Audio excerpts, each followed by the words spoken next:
Hello, everyone. Welcome, welcome, welcome, and welcome to Sci Tell Us. It is Sci Tell Us time. Sci Tell Us is an informative online streaming TV show hosted by myself, Sci, and that I showcase all types of businesses in and around Atlanta, Georgia, that brings you close and upfront to Atlanta's own oasis of various business owners and entrepreneurs, from restaurants owners, executive chefs, construction owners, financial advisors, authors, clothing boutiques, and everything in between. SciTellus informs you of the showcase guests of their who, what, where, when, and hows of their establishment, enabling you to patronize and enjoy their merchandise, inform you of their locations and contact information, and also enabling you to call in and talk live to the showcase guests that we have. And then also, you can ask them any questions that you are yearning to know about themselves and about their business. And also, be sure to tune in to Sci Tell Us every second and fourth Wednesday at 8 p.m. Eastern. And also, be sure to call in our number, 470-251-4343. Again, welcome to Sci Tell Us at Status Network on live TV. We have a fabulous guest today, Mr. Andrew Snorton. He's a fabulous, great author. Let me give you a little bit about information about him before we delve into him exactly, for he can really elaborate. And you're in for a very special treat of a show. I guarantee you're going to be so pleased. Now, Andrew is a New Jersey raised Wake Forest University alumnus and member of Alpha Phi Alpha Fraternity Incorporated, with a track record of writing for Examiner.com from March 2010 through July 2016 and other publications. He has extensive experience in the public and private sector, including his time as an educator in Gwinnett County Public Schools in Georgia. His expertise ranges from serving as an advisor for Snorton Enterprises, conducting education-based work and press media services for smaller businesses through his work with Creative Community Solutions, LLC, and community investment via his role as a board member with the Lead Foundation Incorporation, including its initiative for creating and developing reading programs via the Literacy Project with sites in Metro Atlanta, Winston-Salem, North Carolina, and Chicago, Illinois. Among the other boards he sits on include Family Food Festival of Atlanta, the Alphas of Atlanta, Incorporated Alpha Derby Weekend, the Greek Alumni Advisory Board, Wake Forest University from 2016 to 2019, and the School of Divinity, Wake Forest University from 2016 to 19. Previous boards include the Association of Wake Forest University Black Alumni, president from 2011 to 2015, and the Wake Forest University Alumni Council from 2011 to 2016. His previous first book, Deeper Than Your Deepest Sleep, Thoughts on Love with Joseph Snorton, released in January of 2017, is selected for the Mississippi Book Festival, August 2017, and the Literary Festival of Charlotte of October 2017, among other readings, signings, and events. The book is a poetic rendition of conversations with his relative Joe Snorton, their frank, humorous, reflective look at love through the lenses of family, friends, loved ones past and present, community, along with self-reflection via human and spiritual lenses, make it an engrossing and captivating read. So we're going to be discussing all of Mr. Snorton's accomplishments, his future accomplishments. Also talking about the book, again, Deeper Than Your Deepest Sleep, Thoughts on Love with Joseph. And then also 9 Stories of Faith, Volume 1.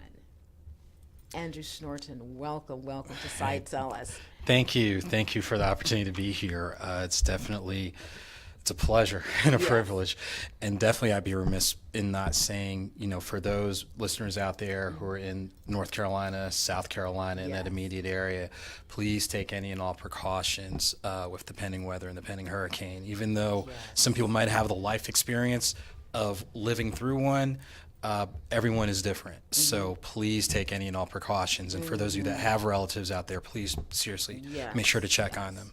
And our thoughts and sincere prayers are with everyone. Just please be safe. Please be safe. Thank you for mentioning that. I appreciate it. You're welcome.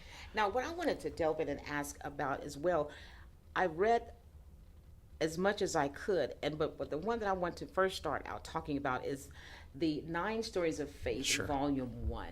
Tell me first, initially, how did you come about even the title, the subject matter, who you were going to decide to interview, and that whole process from the beginning to the middle to the end? Sure. The impetus behind 9 Stories of Faith really started about July to August of last year. Okay. Unfortunately, a gentleman that I'd worked with who had his own nonprofit, Project Mail, unfortunately, it was really a tough time. It was a situation dealing with suicide. And knowing some of those types of things when people feel that they're between a rock and a hard place. I know me personally, like the previous time I'd spoken with him was like 3 weeks before his passing. And I know when you've lived life, you know that everyone's going to have a period of struggle, but there are some people that are living with things that run so deeply that if there's not any type of grounding or what have you, when they really feel they're between a rock and a hard place, there's no telling what can happen. So I'll admit the concept came after the fact, and so the biggest regret that I have is I didn't do it sooner. But having said all that, like I said, it started off with the idea all of us are dealing with something. But I wanted to take it a step further and delve into the question, what are some of the things that people are dealing with every day? So when you understand what people are living with and dealing with every day, it gives that struggle of the moment a whole lot more perspective. It does. And that's not only for the readers, I'll be honest, sometimes it's for myself. Like seriously, sometimes it's for that's myself. for everyone. Yes, ma'am. That's so true. Yes, ma'am. So what ended up happening is starting about August of last year until about October of last year, I went ahead and started doing random interviews. The people I interviewed are people that I know. All of them were given the opportunity to use an alias, but there are some people, like my second cousin Carrie, that's like, bump it. I don't mind you put my name out there. And there are other people that were really open to it. And in interviewing them, it was looking at what is your biggest daily hurdle or daily struggle. And part of it is for all of us who are dealing with something at the time to have a lot more perspective. But what things are you doing to still make sure you're living a life of purpose? And that opens up the lenses of your faith and spirituality, as well as best practices with health and wellness, things along those lines. So each of the 9 stories, all of them are important, regardless. Oh, of course. And what I did to take it a step further, the majority of the people I interviewed are of Christian background. But I understand that oftentimes there's not the dialogue across faiths. So two of the chapters focus on an individual who is of Hindu background and a family of Islamic background. And those are important because, unfortunately, you see a narrative where if you're not like me, there's something wrong with you. Yes. And people take that to extremes without really, it's a proverbial, you don't judge a book by its cover. Exactly. You got to take a step further. You got to read the book in order to understand what's going on. And it's the same thing when we have to have those cross-discipline conversations. So each person or each chapter, each group talked about what they are living with each and every day. What do they do through the lenses of their faith and spirituality in order to draw perspective? But what are other things that are done? So people who are living with a mental health challenge, what do they do through the lens of medicine? What do they do through the lens of involving their families so they know what triggers things along those lines? One of the people I interviewed happens to be my second cousin, and he talked about life after incarceration. And after being incarcerated for about 10 years and being out for a little bit over 5, one of the things that he talked about that keeps him focused and centered is the very same verse that he read each and every day while he was incarcerated. It's still the same Bible verse that he reads to this day. And looking at what he's doing through the lens of his family, what he does through the lens of community. At the time when we interviewed, he was talking about establishing his own nonprofit. That nonprofit is established in Christian County, Kentucky, in the Hopkinsville, Hoptown, what's going on. And he's actually now going out on the circuit, not only speaking in those areas like Hopkinsville, Elkton, and other areas, but taking it a step further, working with the mayor's office to look at strengthening intervention programs so elementary, middle school kids get access to the resources that they need in order to make sure they're making smarter decisions, whether for their educational attainment, their community investment, being more committed to family. Those are the types of stories that are talked about. Another chapter focuses on a sports journalist based in the state of Louisiana, and before he was diagnosed with bipolar disorder, admits he tried to kill himself multiple times. But he talks about what he does through the lens of his faith, what he does in regards to his daily routine, how he involves his wife, his children, his immediate his immediate and extended family, to where he's a very active force in Louisiana sports journalism. But not only that, just being a resource in cultivating additional journalists of African American background. So with his membership in the National Association of Black Journalists. So even though he is living with something, he is still living a productive life.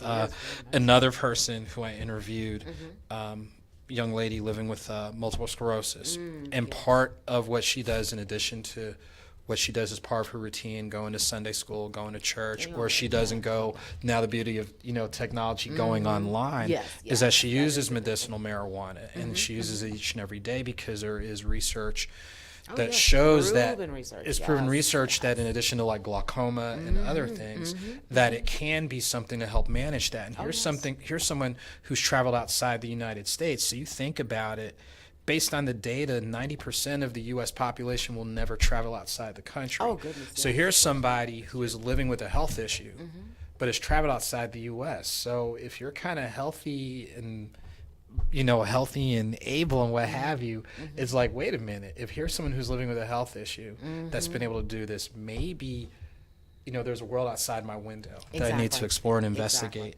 So in looking at that thematically, again, what is one's biggest daily challenge? What do they do through the lens of their faith and their grounding, as well as other best practices?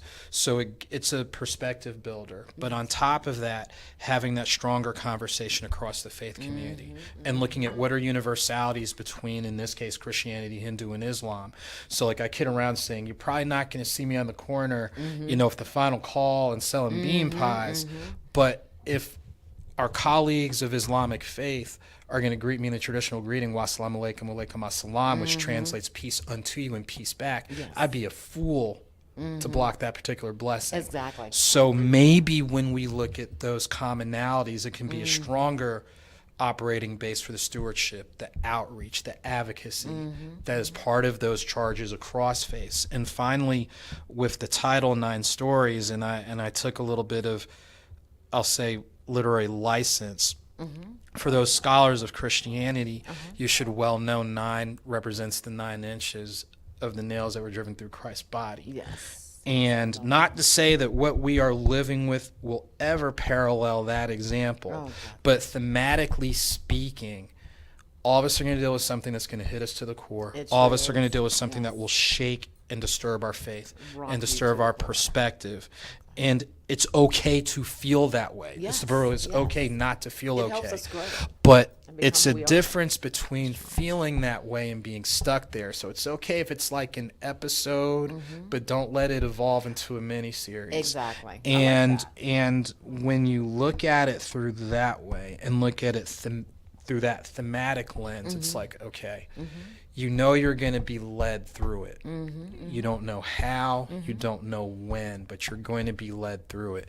And when you're led through it, you do have a stronger testimony. You do have a stronger story to tell. And just like, we kid around, like if you have children or you're around kids, like watch your little brother or little sisters watching you.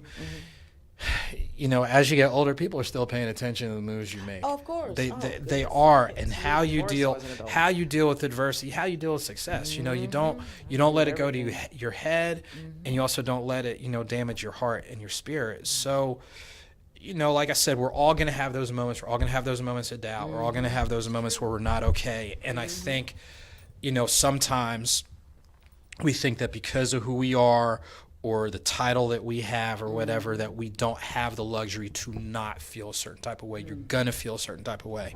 And it's okay to feel that way, but just don't be stuck there. And when you look at the testimonies of these individuals, it lets you know that there's light at the end of the tunnel. It's not like an oncoming car or it's not an oncoming train. There is light at the end of the tunnel. All of those stories and all of those challenges, they're motivational. And as you said, we're going to go through something, but I love what you just said. Allow it to only be an episode in your life and not a miniseries. Meaning, don't let it consume you. Embrace it, rise above that challenge, but just realize that it's always only going to be momentarily. It's not going to be the totally definition of who your existence is and will always be. I love that. Now, I also wanted to ask you said that your cousin, while he was incarcerated, he had one verse that he recited. I'd love to know which one that is. And I don't mind opening to that. So the chapter that deals with his story is chapter 2. Okay. And I'll read specifically that particular verse that he mentions. The verse that he reads each and every day is from the book of Psalms. And let me just do something right quick. I mean, sure. I just don't want this microphone blocking your face. Oh, okay, cool. Hey, no problem. Yeah, I want them Can to y'all see see all me? of you. Yeah, because I know I want to see. Sure. So the verse, So, yeah, we don't need it all in your sure, face. the verse that he reads each and every day is taken out of the Old Testament, Psalm 46, chapter 46, verse 10. And he reads this each and every day: "Be still and know that I am God, and I will exalt you." Amen. And that's the same verse he read each and every day, and still reads that each and every day as part of his routine. So it's one of those, when you keep yourself centered, elevation really does come from above. It does. It does. It really does. It comes from above. And don't get me wrong, obviously elevation comes in the form of people who encourage, people who support. Right. But it all starts, at that spiritual center. It does. And then within self-motivation as well. Yes. Well, look in the mirror. Exactly. Yeah, it's almost like if you think about you think about Alex Haley's Roots, and you think about that very first, first episode, that opening scene, when they hold the child up and they hold up to the heavens, they say, "Nothing is higher than you." Yes. And I'm paraphrasing, so it lets you know, you're a product of the divine. Exactly. You are. So remember that when you're going through whatever. Exactly. And again, that it's only temporary. And whenever I'm going through a challenge, I just talk to myself and I'm like, devil, bring it on. Is this all you got? I'm still, and not that this is a religious show or a religious book, but I'm just speaking about myself. I used my God as a motivation to allow whatever I'm going through to teach me what I'm supposed to get out of that. And then I still love God because he is the center for me, and it just gives me the strength to go on, because we're going to have challenges every day. I mean, you see the homeless. I'm driving here in this traffic jam. Atlanta traffic. Oh, you don't say. I was like, what is this? And then I said, wait a minute. I am living in Atlanta on my way to Status Network to be on live TV on Cytellus. I just moved here less than 90 days ago. I know there's a God. This wasn't planned.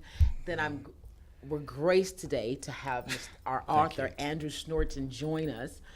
So all of this is positive. I'm like, my goodness, we're either going to start literally on time or we're not, and we're still going to get an hour. It's still a positive. But again, the traffic today was even just negative. But back to my point, I just talked to my God and asked him, please let me learn what you want me to out of this. That's all I'll care about. Yeah. And help me to be even better. As they said, the true character of man is when he's going through a challenge anyway, not when everything is going great. So that's what I always pray for is, Lord, keep me to be maintained, being graceful and self-respecting and dignified, and then positive. Because again, we're always going to face something. Everything we're having is going to be a challenge, and it's going to be an uphill climb. But guess what? We're going to get to the top of that hill, and it's always a great view. I guarantee you that. Now, what I also wanted to ask you about, if you don't mind, I don't want to delve too much into the book. You got to buy the book. if you want to know all these great stories. But would you mind telling me what he was incarcerated for? Does he even say that in the book or not? If he doesn't, then don't say. I'm gonna say I'll leave that to your I'll leave that one to your imagination. Okay. I will say this. It's one of those, knowing the backstory, and we talk a little bit about the backstory in the chapter. I understand the why. It was something that wasn't necessary, but I understand the why. Oh yeah. And again, And we all could have been in that. and again, it all comes back to, and he talks about it, where he was offered different plea deals and things along those lines, and he refused because that he probably knew wasn't his truth. exactly. I don't So blame him. I would've done the same thing. so when you think about it through that lens, and you think about just how really just positive and powerful a presence he is, it's a real blessing. It's a real blessing, but it also lets others know that there is a path. And even though we talk about, in delving a little bit more on incarceration, like the recidivism rate and things along those lines, where it's like, okay, someone finishes, but then they're thrown back in the same situation, which means there's a stronger likelihood of them going back in. Here's somebody who really, because of his grounding, was able to use that, and that's what makes him the stronger person that he is. That's what makes him, for lack of a term, that gravitational force in that area. When you can have a mayor seek you out, when you can have city council people seek you out, when you can have people, like I said, across Hopkinsville and Fort Campbell and Elkton and Crofton and areas along those lines, not just southwestern Kentucky, Owensboro, and what have you, they're seeking you out. Wow. You're not looking for it. They're seeking you out. Or I'll admit, when he can give a shout about, this is my cousin's book, and all of a sudden I'm like, oh my gosh. So it's like, it just lets you know that when you're authentic about your experience, you're willing to be open about talking about, things that didn't go well, things that didn't go right, because it's so easy to talk about, I won the Tiddlywinks contest, or I was playing Monopoly and got Park Place and Boardwalk, and was running people right and left, or I was able to run a Boston when we were playing spades because we went 10 for 2. But for someone to be that open and that frank, it lets you know. It speaks volumes, and that's, people are seeking him out too. It speaks volumes about everybody. Even one of the, before we pivot, even one of the chapters that I'm really excited about. And let me pull the exact chapter in here. One of the nicest stories in here is chapter 6. And the beauty about chapter 6, when I interviewed the gentleman, he said his biggest daily challenge was making sure that he would be prepared to be the best potential spouse that he could be. Wow. Never been married, and was one of those, when he looked back and looked at taking inventory of his life and looking at his faith and spirituality, his work ethic, things along those lines. The thing that he was worried about was, just being the best potential spouse. And lo and behold, he got married over Labor Day weekend. So good. Excited and happy to a for him. worthy woman, I'm hoping. Yes, definitely. This one at the bottom right. We're going to go with the speaker. Welcome to Cy Tell Us on live TV at Status Network. Thank you for tuning in, and please state your name and what city you're calling from. Hello, my name is Ty, and I'm calling from Tulsa. Oh, hi, Ty. Thank you for calling in. How are you today? I'm well. About yourself? Oh, but doing well. And please tell us, what question do you have for our showcase guest, Andrew Snorton, our author? Well, I just want to say that I'm moved. I don't know. I can just really connect with what he's saying. I too have been through adverse times. I too have had to lean on faith, and I'm really compelled to know more about this gentleman who's speaking about, his family member that was wrongfully incarcerated, or was incarcerated for 10 years, and look how his life has done a complete 180. So I would like to know your social media outlets. I believe your email behind you, but I wanted to know how and where I can purchase the book, and how I can, I want to read it. I'm very intrigued about the book and knowing more about your story as well. Sure. Well, Ty, correct? It's Ty, correct? Yes. Ty. First off, Ty, thank you for taking and making the time to tune in. I really appreciate it. And I really appreciate the fact that even in your statements, you were sharing a little bit about who you are, but even bigger, whose you are. So that in and of itself, just in that portion of your conversation, says a lot. And I'll make sure to state multiple times the website and social media, so that this will be the first time, but it won't be the last. For social media, on Facebook, the actual Facebook page is Author Andrew Snorton. Repeat, Facebook page Author Andrew Snorton. On Twitter and Instagram, the handles are Author A Snorton. Again, Twitter and Instagram, Author A Snorton. The YouTube channel is Author A Snorton. And the website information is asnorton.wixsite.com/author. And in regards to availability online, yes, it is available online by way of Amazon. And the bookstores where I'm located right now include Pan African Connection in Dallas, Texas, Read More Book and Card in Madisonville, Kentucky, Book Addictions, which is located in Roanoke, Virginia, Park Road Books, which is located in Charlotte, North Carolina, and in Metro Atlanta, including Black Dot Cultural Arts Center in Lithonia, Georgia, Madhu Bookstore located in Greenbrier Mall in Atlanta, Georgia, Nubian Bookstore located in Morrow, Georgia, and Book Nook Decatur, which is located actually off of North Druid Hills. And there's more bookstores coming, but the most immediate way would be through Amazon. And another point in regards to my contact email. My contact email is authorsnorton@gmail.com. So I would suggest, if you have an interest in purchasing an autograph copy, just email me through there, and whatever I've got, in stock, take care of it electronically and go ahead and ship it out. And I've shipped out copies as well. So thank you for taking and making the time. Thank you for, like I said, giving us a little bit of insight of who you are, and continued blessings with all you're working on. Seriously. Oh, well, thank you, sir. And do you tour? Do you speak at colleges or any That's other platforms? That's a very good question. This year, I've been blessed to speak at Central Carolina Community College up in Sanford, North Carolina.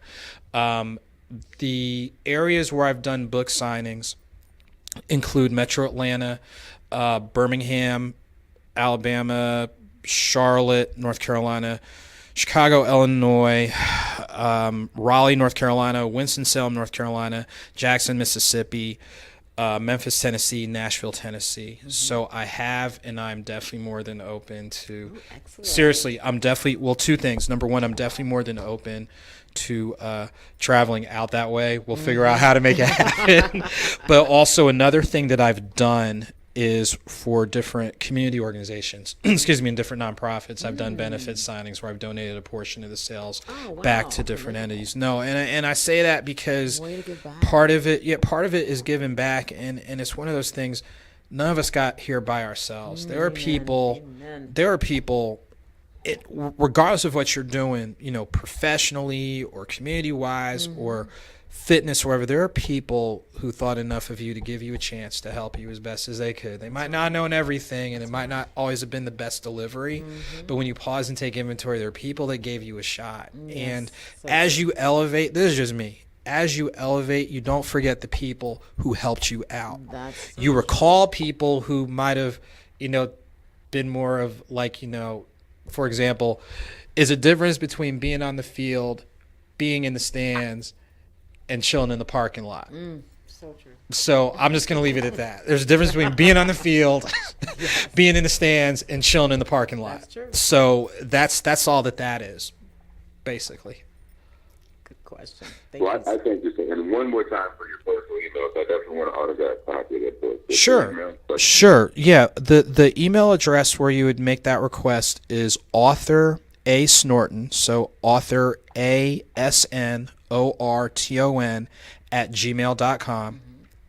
And what I'd ask that you do is email me who it needs to be made out to, the correct spelling, the correct mailing address, and then through PayPal or whatever electronic means, go ahead and take care of the transaction.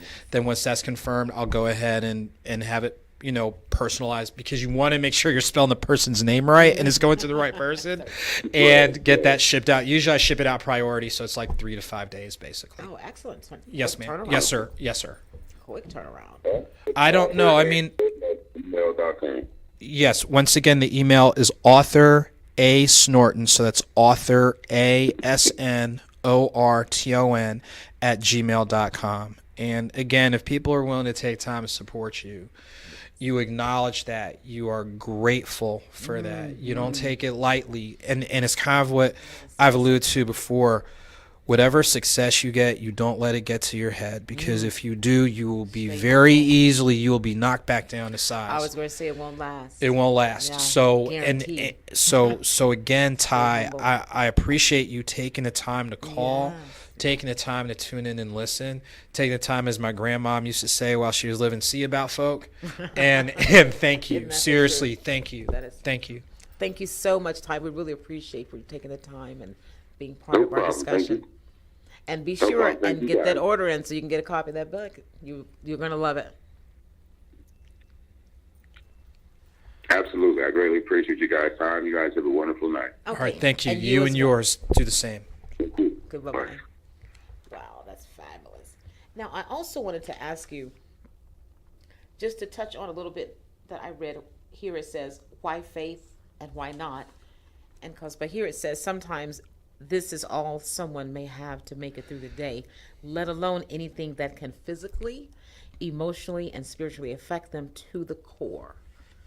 I just want you to elaborate on that. for us. Sure. Sometimes Those it's who like missed it.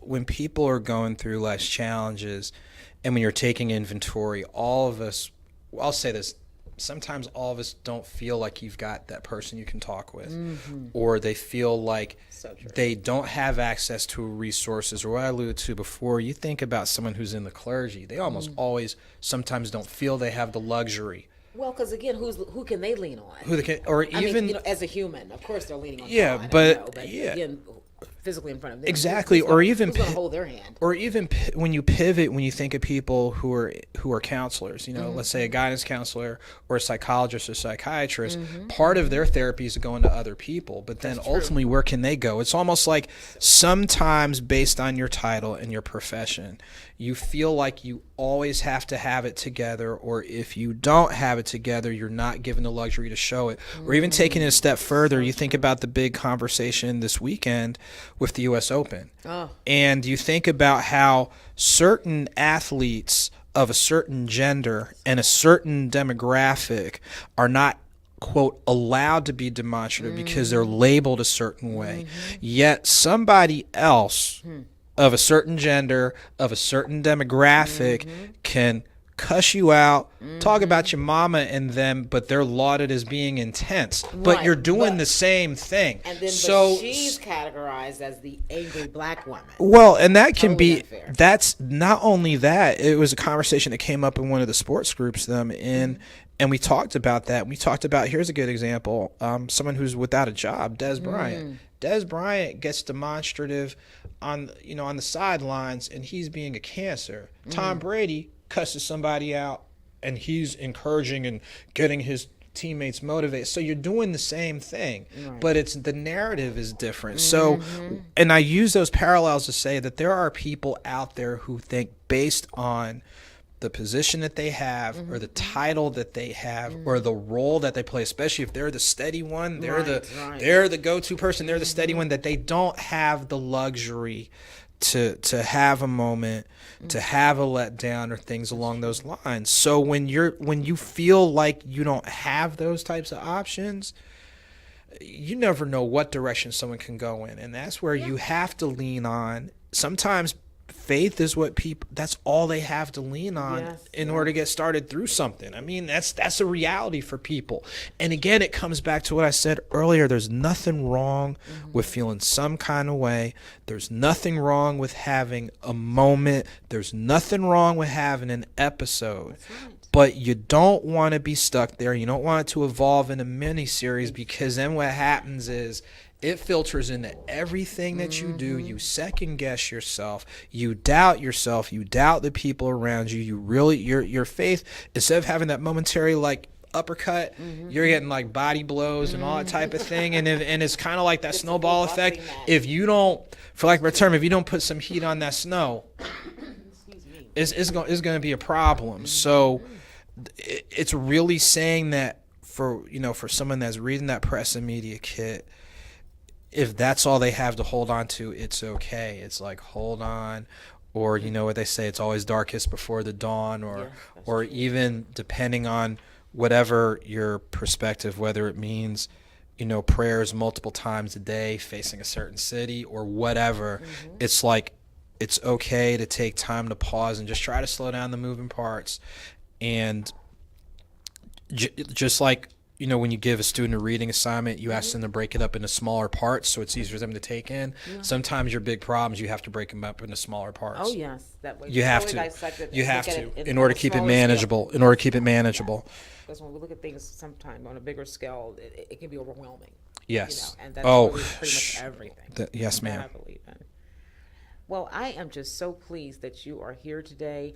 Tell us about, like, what events do you have coming up? Oh, definitely. So we There's can see you on this multiple events. Yeah.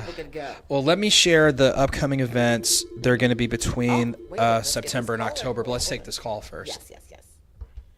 Thank you for calling Cy. Tell us, please state your name and what city you're calling from, please. Hi, yes, this is Sigrid, and I'm calling from Bronx, New York. Oh, hi, Sigrid. Thank you for calling in. Thank you. Yes, hi, good evening. So I have a question for Mr. Snorton.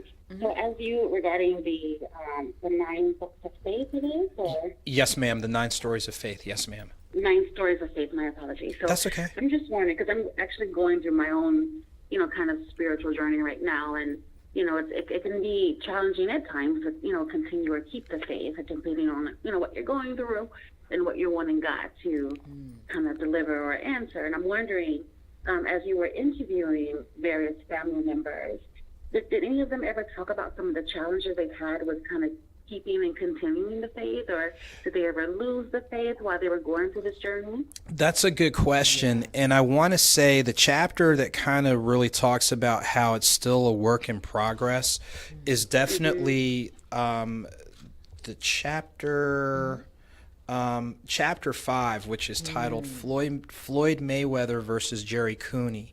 Now, for people who aren't boxing fans, Floyd Mayweather, boxing-wise, is arguably one of the top boxers of the last 20, 25 years across weight classes. Okay. And some would argue that based on how well he's done, he could arguably, you can transcend that across different times. Jerry Cooney was a boxer in the early 1980s who was quote, a fast rising figure until, I want to say it was Larry Holmes knocked the daylights out of him and his career just fell apart. And the reason why we looked at that chapter is the gentleman who I interviewed, who's a journalist, before he was diagnosed with bipolar disorder, tried to kill himself multiple times. Now, since his for lack of a term, discovery and his plan, he admits there's still some days where he doesn't feel like getting out of bed. And he feels like he's Jerry Cooney, who Jerry Cooney was like 6'3", 6'4", about 225, getting beat up by Floyd Mayweather, who's in a different weight class, like 5'9" and like 160, 170. So you raise a good point. It's not as if that, okay, I have this realization and all is better now. I think the realization is this is what I'm living with. And I understand that part of that journey is there are going to be days that are smooth as silk and days that are smooth as sandpaper. But if I understand what I'm dealing with and living with and understand when I'm, especially in his case, when he's having those days where he can't get out of bed, it's a blessing. In his case, that his support system is right there in his house, his wife and his kids. It's a blessing that his extended support from his family, his wife's family, are right there in that immediate area. And I'll tell you what else, and this is something he told me as part of the interview.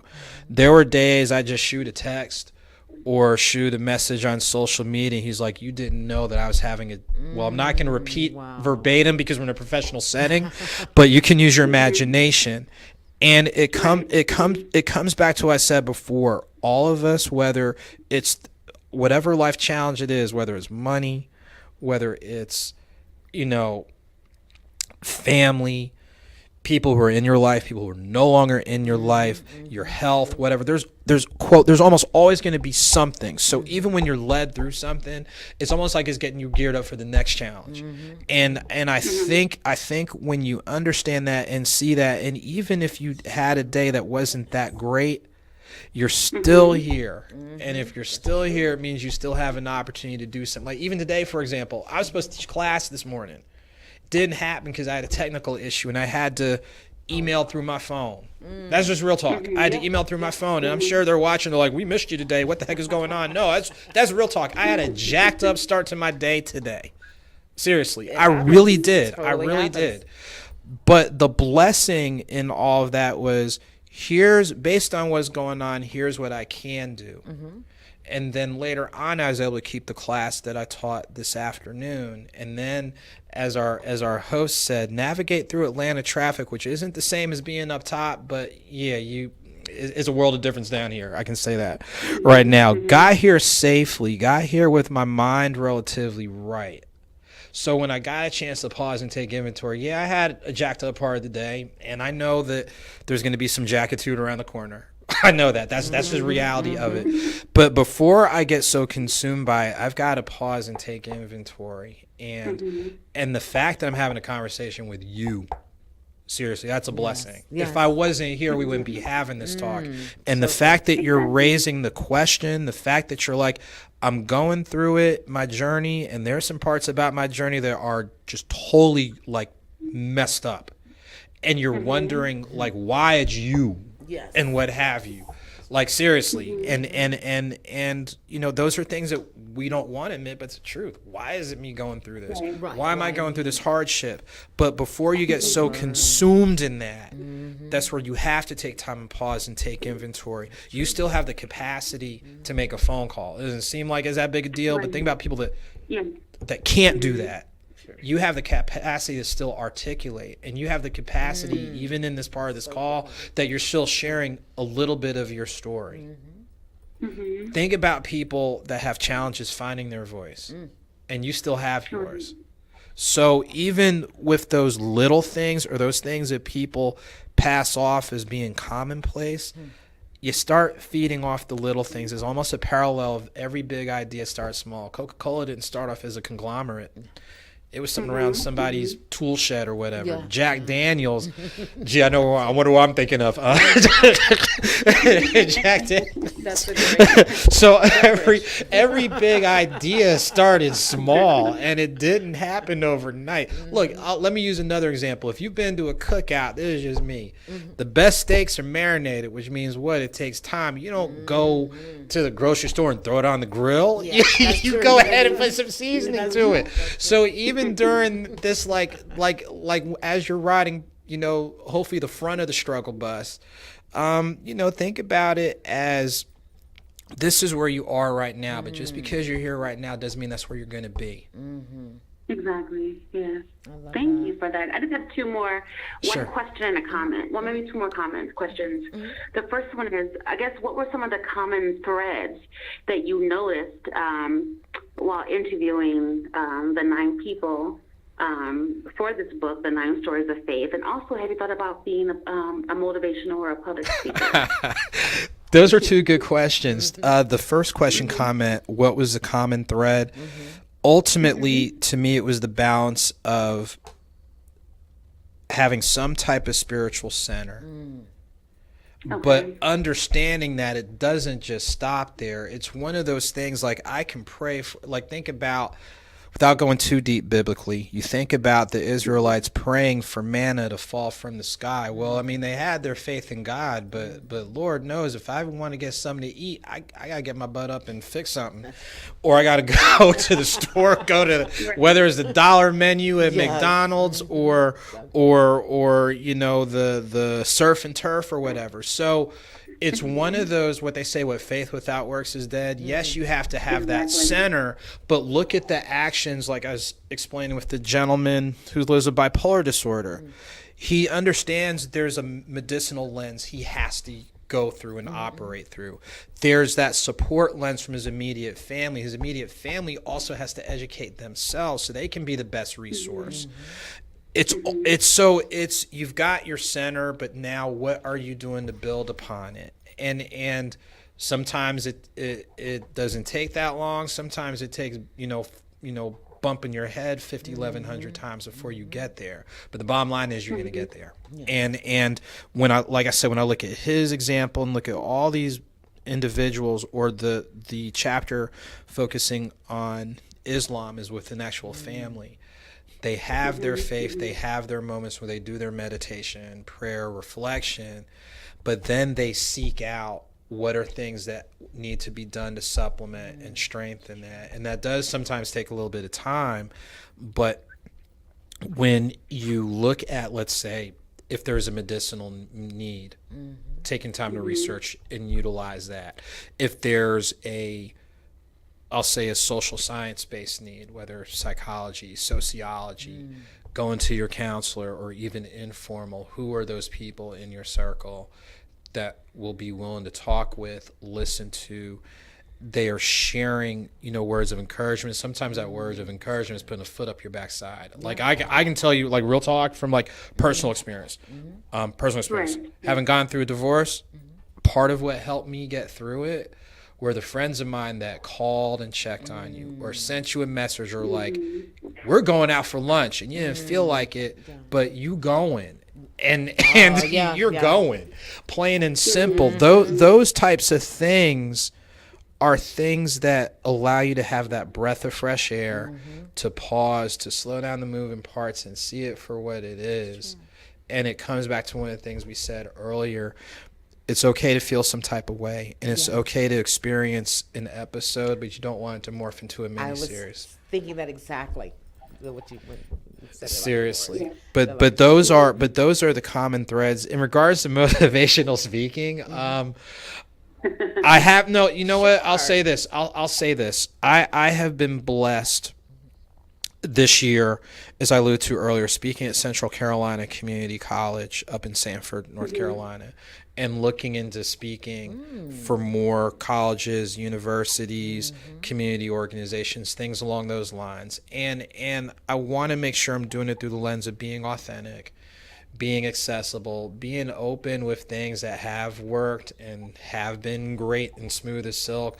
But by the same token, you've got to admit when things are smooth as sandpaper. Because if you only talk about everything that's gone well, you leave people feeling some kind of way. And I think one of the best examples I can think of in regards to being open, and this kind of pivots in regards to one of the things you alluded to on the nonprofit hat with one of the individuals who's a fellow Wake Forest alum, Jerry Braswell. I remember we had him speak, and he spoke about how he was academically ineligible, even though he was a parade All-American, and yes, he was a teammate with Tim Duncan and Tony Rutland and Craig Dawson and teams like that from the 90s, but because his grades, he was eligible based on NCAA standards, but the university had a higher standard, therefore he sat. Wow. He sat until January, and if he didn't get his grades up, there was a very distinct possibility he might have been out for the whole season, which meant he could have transferred. I mean, there's so many different possibilities, but he got his act together. He graduated, meaning he didn't just finish his eligibility. He graduated with a degree in speech communications. He actually played overseas for about 12 years, and he's based in Metro Atlanta in regards to sports training and things along those lines. So I use his example to say that we have to be open with speaking about the successes, but we also have to be open to saying, hey, we made boneheaded decisions, or we stayed on the rough side of the mountain a little bit longer than what we planned. But it's okay. It's okay. That's life. It's okay. And even in being open with headaches and heartaches and all types of things. It makes us more human. It makes us more accessible. So instead of you walking in the museum and you can't touch the artwork, it's more you're sitting at the cafeteria table 2 tables down. You have the ability to walk over and I don't know, make a paper airplane hit me upside the back of the head and be like, "What's up?" So I mean, it's cool. It's cool. It is. It's cool. Yes. Well, thank you so much, Mr. Snorton. Just one more thing. I know that you did give your email address. Could you give that again? And then Sure. also, too, where I can purchase your book? Yes, ma'am. Let me go through the entire items. Website is A Snorton, so that's ASNORTON CCS .wixsite. And let me interject. Yannette, could you put up that last flyer because it's going to have all of those on there as well. Okay. So the website is asnortonccs.wixsite.com/author. That's the website. On social media for Facebook, the Facebook page is Author Andrew Snorton. The Twitter and Instagram are Author A Snorton. And the YouTube channel is also Author A Snorton.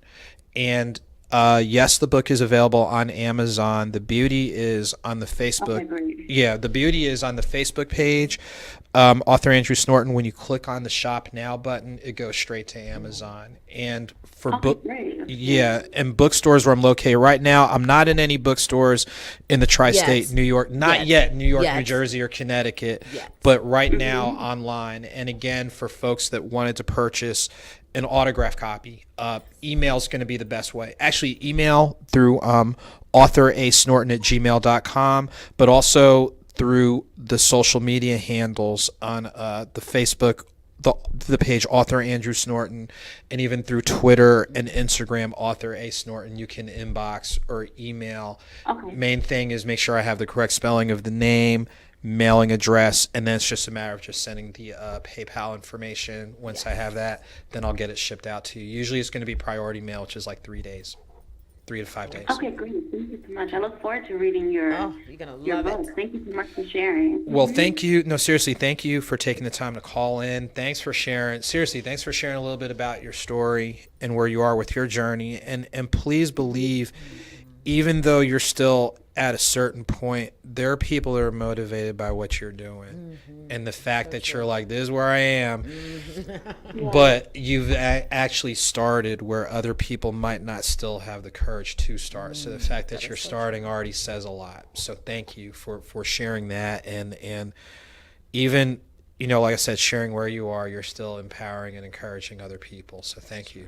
Oh, so positive. Thank you. Thank you so much for normalizing that too. I think sometimes when we're in this journey of trying to be a better Christian or whatever it is, we forget that we're human, and Yes. sometimes it's okay to feel sad in this journey or to kind of lose the faith or backslide. But as long as we continue to keep on and we're Yes. trying to strive to be better. So thank you so much for normalizing that. I appreciate that. You're welcome. Look, you learn from people who have been there, done that, and are a heck of a lot wiser than you.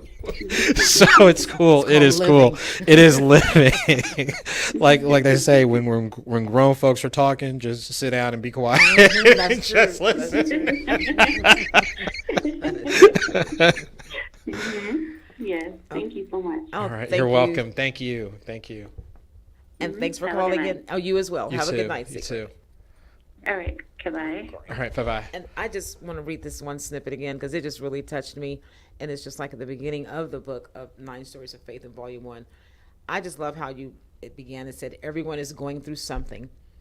While people hear this, it may not always resonate when they consider their own personal struggles, ranging from family, friends, career, or themselves. It can sometimes get to the point where they have little to no hope, faith, and feel they are stuck where they are.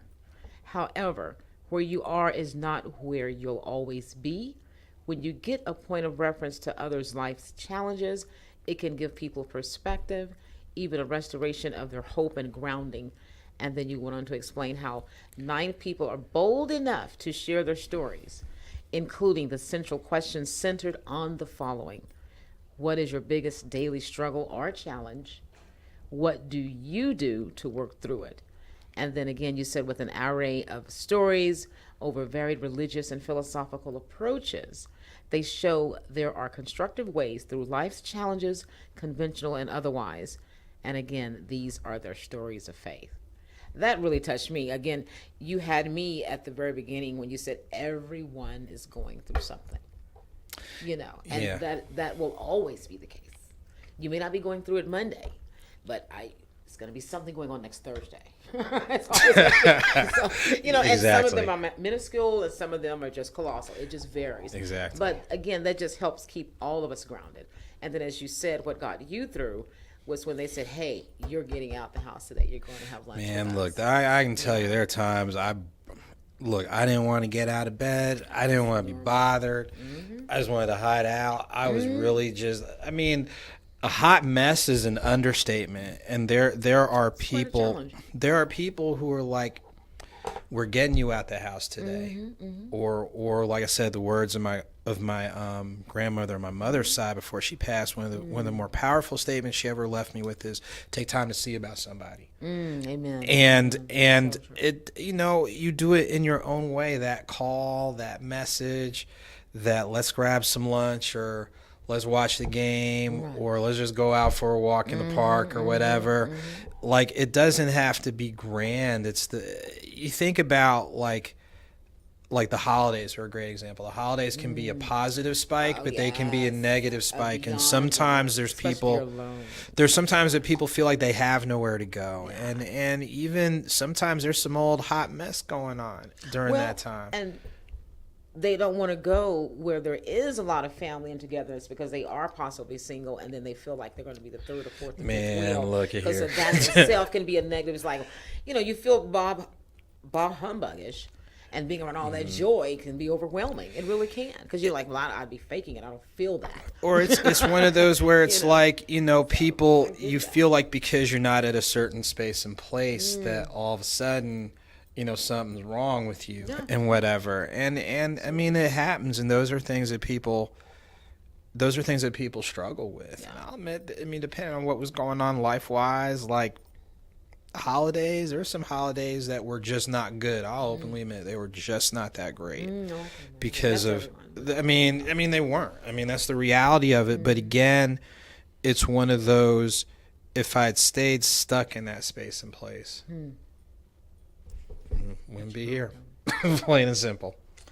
Everyone, again, be sure to get your copy of Show Us These Books. Yeah, so the book that we've been talking about. And I get signed copies. Yeah, a lot has been 9 Stories of Faith, Volume 1. Yes. And this is the one that is definitely more interview-based across Christianity, Hindu, and Islam.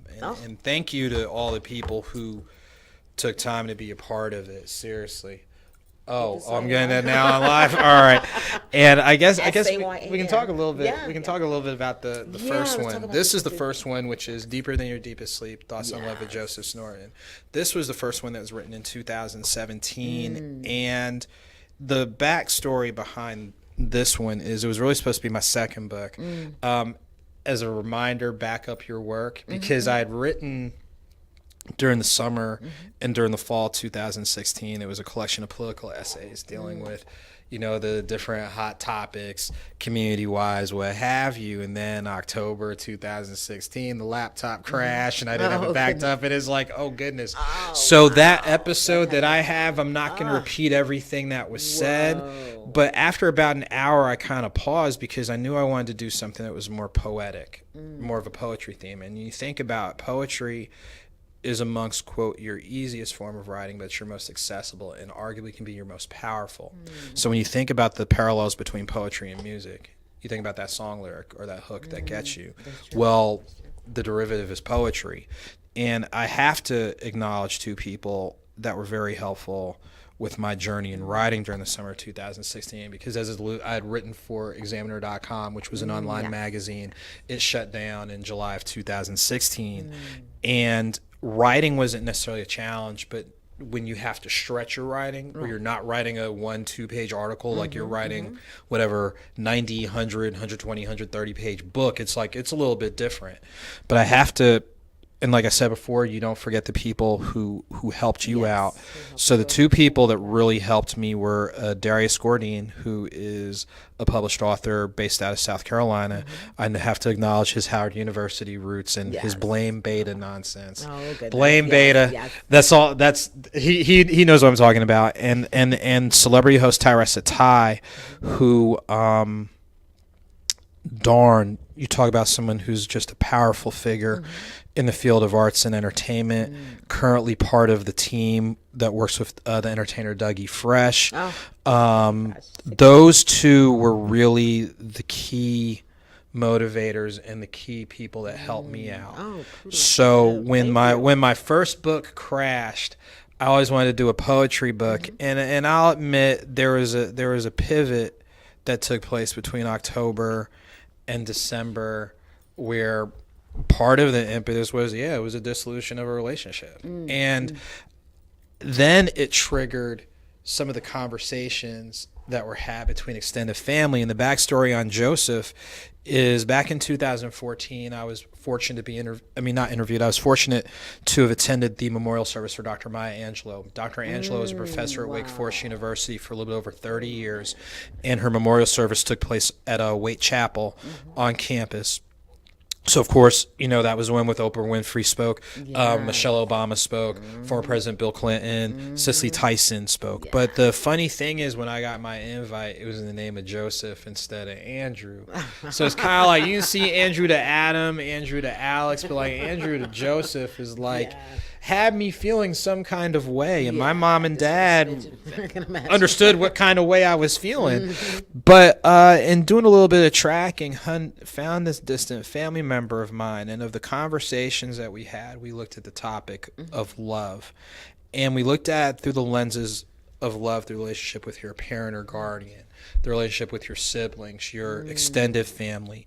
There's a chapter that kind of delves in because of my membership in Alpha Phi Alpha Fraternity Incorporated. There's a chapter that deals with that why you go that direction. So it's not just an alpha chapter, it's a chapter for anyone, especially a member of any of our predominantly black Greek letter organizations. Why you do the community service and outreach when you don't always get the immediate feedback and response. People who are in your life, people who are no longer in your life. Self-reflection through your lenses in the final chapter, chapter 19, is self-reflection through spiritual lenses. So what I did, unlike a lot of poetry books, is the beginning of each chapter is a portion of the actual conversation. So the reader knows the audience, knows the context. So when they get into the poem, they still have to do decoding. But instead of what happens sometimes from what I've read, it doesn't happen all the time in poetry, but sometimes in poetry, the reader's on this level, the writer's on this level, and you're being polite, but the reality is this. So to make it more accessible, by putting that quote, almost like that movie trailer in the very beginning of each chapter, the reader knows has an idea of the content, has an idea of where the person's coming from, so it's easier to decode. And the fascinating thing behind this is I actually read this for the first time in January 2017. I read the proof for the chapter with the relationship with your father, chapter of the relationship with your mother, and it was read at my parents' 50th wedding anniversary. And when people who are in their 50s, 60s, 70s can come to you saying that exemplified the relationship with my parent or guardian, Oh, goodness, yes. and you never had the privilege of meeting their parent or guardian, that says a lot. And even one of the chapters that deals with a bad breakup, because that is reality, and you've got to be open with it, like that was just not a good time. There are people who have, quote, moved on from the standpoint of they're in a healthy, happy relationship, but they're still holding on to stuff from 5, 6, 7, 10 years Like ago. 90% And they felt like they felt like they couldn't articulate that. And so for them, like that chapter, those chapters that deal with that, that's their cathartic release. So in being able to do something along those lines, and with this first book written in 2017, I'm very grateful to the Mississippi Book Festival that gave me a chance. And they do an awesome job. As a side note, if you're that's a festival you definitely need to target, as they definitely try to provide opportunities for younger authors. So as a first-time author in 2017 to be accepted for that festival and be accepted again What an in honor. August, it's a blessing. And it kind of means you're doing something right, and you're doing something that people feel like they can connect with. Yeah. It's a blessing. So that was the first book, and that's the one that I alluded to in the kit, where I was able to do the Mississippi Book Festival in August 2017, then October 2017 the Literary Festival of Charlotte. Those were the two main ones I did as a first-time author, and it kind of ties into one of the probable questions. Well, what have you done this year? I've been blessed to do the African American Authors Festival up in Nashville, Tennessee. Family Food Fest Atlanta allowed me an opportunity to go ahead and not only sign, but I actually donated a portion of the sales back to them.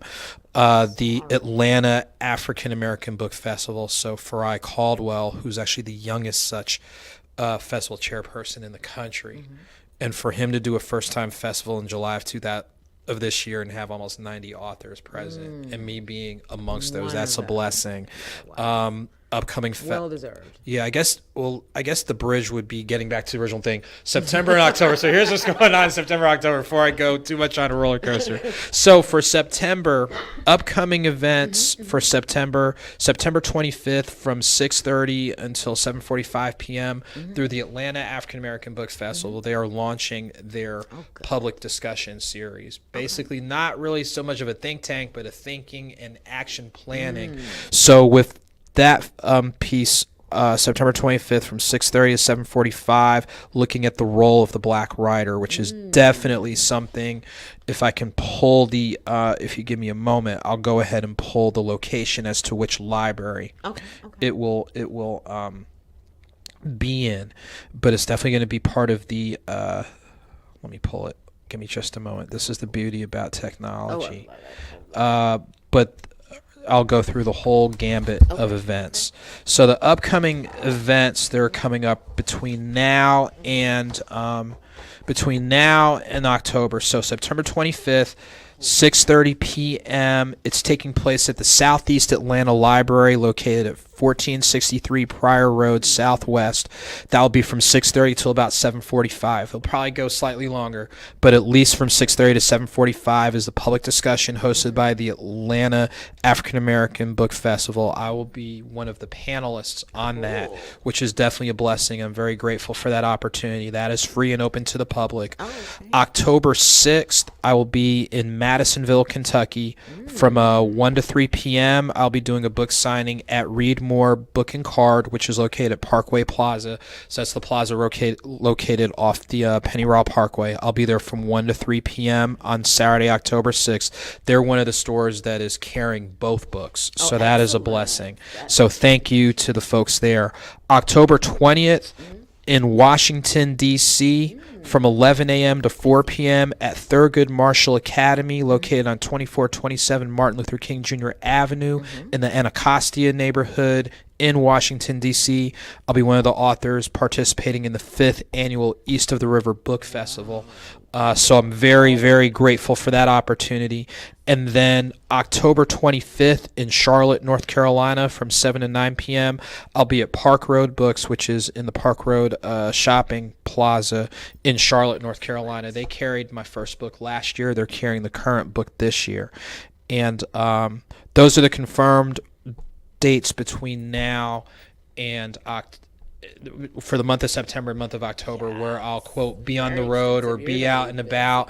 And just looking forward to, additional signings, festivals, things of that nature. Rock star. Oh gosh! Did you hear these tour dates? Just to travel. Hey, I'm gonna say this as anyone who is a writer knows that writing is long term. If you're in this for the immediacy, you're not going to last.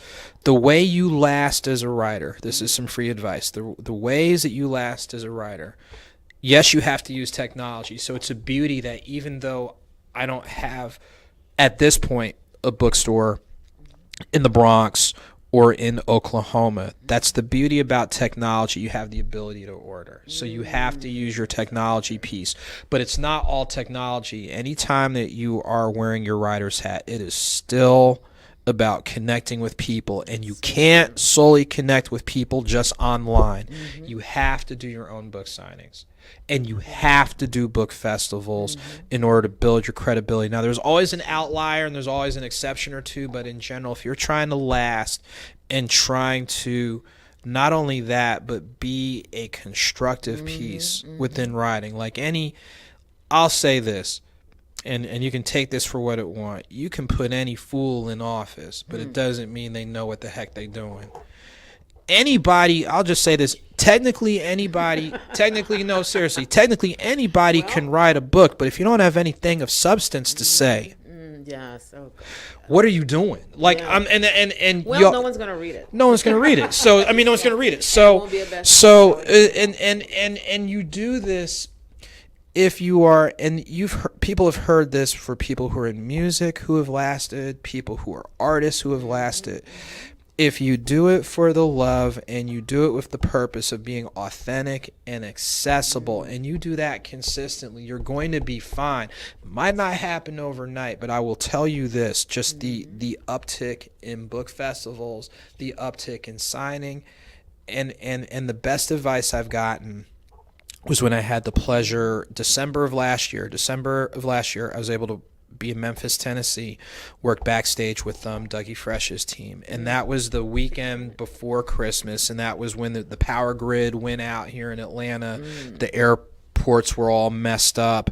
And as a side note, continued prayers and condolences to the promoter of that concert, who was in his late 20s, but died of a heart attack the day before. So when you talk about you have to pause every once in a while, that's an example of why you have to. But I'll always remember what he said backstage.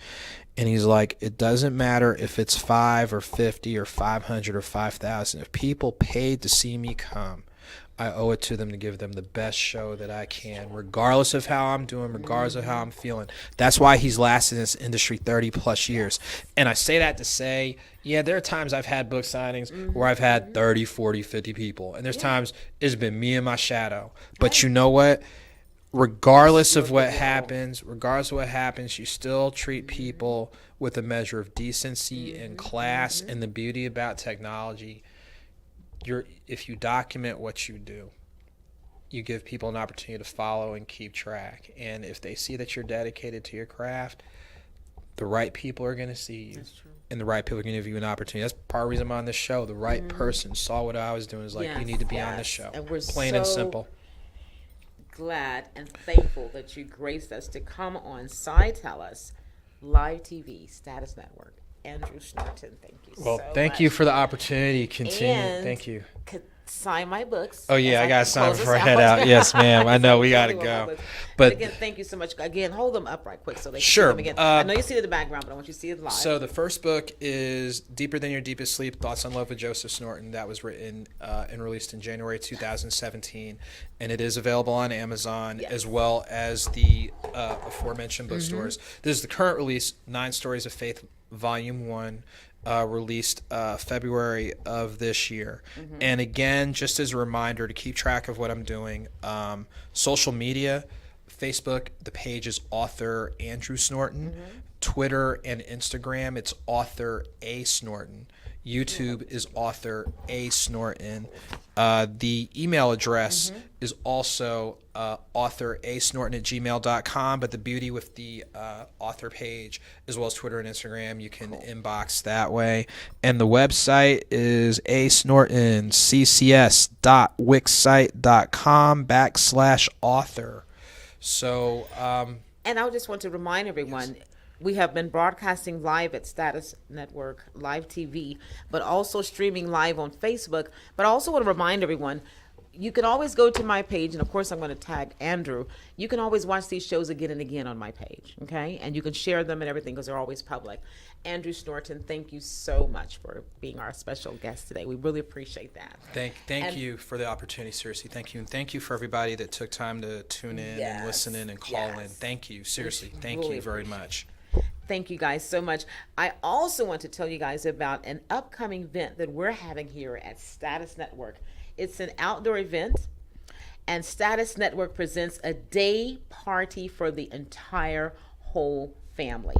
It's Status Network launch party and empowerment concert, Sunday, September 30th, 2018. We also have vendor space available. We have multiple TV and radio stations, giveaways, free food. I love free food, and I know it's going to be delicious. It's going to be from 3 p.m. until 7 p.m. Free entry, live performances, bounce houses. It's going to be here at our TV station, 777 Cleveland Avenue, Atlanta, Georgia. Again, that's 777 Cleveland Avenue, Atlanta, Georgia, here at Status Network Studios. And call us 770-299-3899. Again, that's 770-299-3899.